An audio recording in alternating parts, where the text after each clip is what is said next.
Visite de la ministre de la Santé et du Développement social dans 4 grands hôpitaux du Mali. Il s'agit des CHU professeur Bokar Sidi Sall de Kati, du Point G, de Gabriel Touré, ainsi que de l'hôpital du Mali de Minatou Sangaré, est allé vérifier les nouvelles installations dans ces hôpitaux et se mettre au parfum des insuffisances dans ces structures. Baraki Sawatara, Djelima Gandiabate. C'est la 3e fois en moins d'1 an que la ministre de la Santé et du Développement social se rend à l'hôpital professeur Bokar Sidi Sall de Kati. Pour qui connaît cette structure, elle est spécialisée dans la prise en charge des accidentés. Pourtant, ici, les salles d'hospitalisation en traumatologie ne répondent plus aux normes et ce ne sont pas les seules insuffisances. Les difficultés auxquelles nous sommes confrontés sont des difficultés en termes d'équipement, de plateaux techniques. En dehors de ça, il y a les déficits en personnel, que ce soit le personnel paramédical ou même le personnel médical. Donc nous avons quelques déficits à ce niveau. Quant à l'hôpital du Point G, la plus grande formation sanitaire du Mali et la dernière référence, elle fait face aujourd'hui à un manque de ressources humaines. J'ai eu l'occasion de voir tous les différents services et partout c'est la même question cruciale de ressources humaines qui se pose. Et par rapport à ça, je crois que l'État est en train de prendre des dispositions. Un premier concours de recrutement a été fait, un éventuel concours, un deuxième autre concours est en cours de préparation avec les autorités. Donc le deuxième problème, il est inhérent à tous les CHU. Ce sont les restrictions budgétaires, eu égard la situation économique du pays, et ceci a un impact réel sur la vie de l'hôpital. Au CHU Gabriel Touré, le constat est réconfortant. Le nouveau bloc opératoire des urgences, le service de réanimation et l'imagerie médicale sont dotés de nouveaux équipements. Cette visite de la ministre a permis au directeur général de mettre fin aux rumeurs d'insuffisance d'eau à la morgue. Mais pour la question d'eau, vous avez pu témoigner. Je crois que quand on m'a signalé cette question-là, j'ai mis les services techniques pour regarder de plus près ce qu'il y en a. C'est cet exercice-là qu'on a fait. On s'est rendu compte effectivement qu'à Gabriel Touré, on n'a pas de problème d'eau. Et vous avez pu voir vous-même aujourd'hui, vous êtes rentré. L'hôpital est sur le réseau Somagep. On va me dire qu'à cette période de l'année, la Somagep ne donne pas beaucoup d'eau, c'est vrai.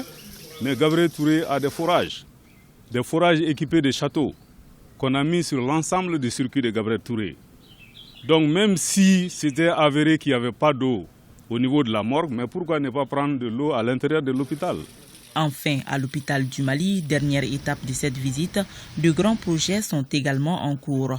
Mais aujourd'hui, les vrais problèmes ont pour nom vétusté des équipements, insuffisance de ressources humaines en quantité et en qualité. Et surtout le personnel infirmier, le personnel de soins. On a une grande insuffisance dans ce domaine. En plus de cela, il y a aussi le problème d'insuffisance des ressources financières. L'hôpital du Mali, depuis l'ouverture jusqu'à maintenant, on est avec des gros équipements qui sont quand même vétustes maintenant et qui nous posent, dont la maintenance nous coûte excessivement cher. Après cette série de visites qui a duré toute une journée, la ministre, visiblement satisfaite, a fait des promesses quant à l'acquisition très prochaine d'autres équipements de dernière génération. Je peux dire que des problèmes sont déjà en cours de résolution. Je prends l'exemple, par exemple, de la radiothérapie au niveau de l'hôpital du Mali. Le processus est en cours depuis l'année dernière, il est presque bouclé. Pour changer l'accélérateur linéaire qui sert à la radiothérapie des patients atteints du cancer, à qui nous souhaitons prompt rétablissement. Au niveau du CHU du Point G également, le chantier de chirurgie cardiovasculaire que nous avons trouvé qui était à l'arrêt, ce chantier est en train de redémarrer parce qu'il a tellement traîné qu'il a fallu faire un avenant pour autoriser de continuer, de reprendre les travaux. Donc ce processus aussi est bouclé, ce chantier va reprendre. Et concernant le chantier d'unité multifonctionnelle au niveau du CHU de Kati aussi, ça avance très bien. Les équipements, et nous avons un grand projet cette année, beaucoup d'investissements pour le CHU de Kati. Pour l'hôpital du Mali aussi, il y a de gros projets qui sont en cours cette année. Et pour le CHU Gabriel Touré, nous avons noté également les problèmes et j'ai tenu à visiter toutes les morgues de tous les hôpitaux visités. Il n'y a pas de problème au niveau des morgues. Les morgues fonctionnent très bien. Et également, je voudrais rassurer la population que c'est vrai qu'il y a des problèmes, comme partout, mais d'énormes efforts ont été faits et que les efforts continueront à être fournis.